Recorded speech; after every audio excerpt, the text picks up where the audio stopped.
Right, muri yeZimbabwe ndauyawo pano paita nyaya iri kunetsa iri kubvunzwa nemunhu wese kuti chichiri kuitika pari kunzi Chief Hwenje ari kunzi afa. Ichokwadi here? Ndo ini zvandazonge ndakunda kuti ndangwerekana ndakutobvunzwa because panapa pari kunzi Simba Chikanza weZim ai ndiye abuditsa shoko iroro achitaura kuti zvoni Chief Hwenje afa.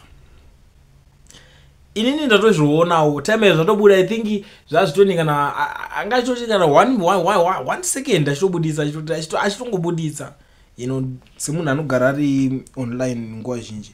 Saka penda pandatarasa nyaya yacho ndangoti ndatoidhauta ndikangoti ini hangu izvi nyaya dzekunhu dziri too sensitive even kana zvikanzi vafa nditi Hwenje ane maplatforms ake ivo vatori nemaplatforms avo eZANU-PF. Ngatimirerewo kana vakazanga kuposta kuZANU-PF tozotaura nezvazvo tozoudza vanhu kuti hazvishokwadi pamwe munhu aita sei afa.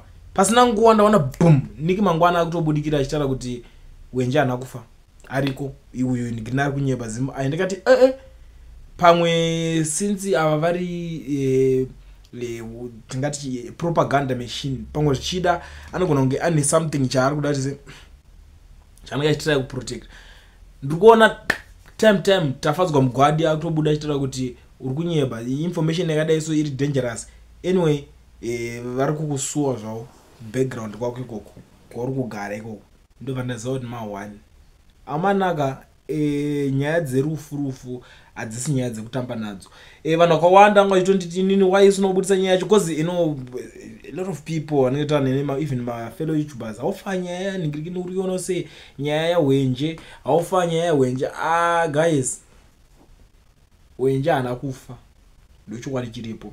Even pato nomwe DJ kuredio atomufonera it's just that isina tombotira tofonawo manhamba edu aya nimuzona mero kuti mafoni namba edu acho anenge akablokwa here kana kuti chine chitika apo unotora kuzofona nedzimwe new number aichatodairwe because pamwe nenyaya yekuti anenge achiona kuti nyika yacho kufona unoziva kuti 06 something amunhu angona kuti +27 akutoti ndo vakomana vaya saka vanenge vasingachatodi kudaira kana dziri dzekuZimbabwe vanoda kudaira ari maland chinchi because ndo dzavanofonera nadzo ivo dzavo dzeZANU-PF. Saka ina hangu zvikuzotraya koya yangu izvi yanga ichingoti dudu yatorambopinda pamwe namba dzandakapuwawo dzadzepori magetsi pamwe dzadzekare I don't know because ina handina any conversation handinokwanisa kutaura navo vakomana vaya.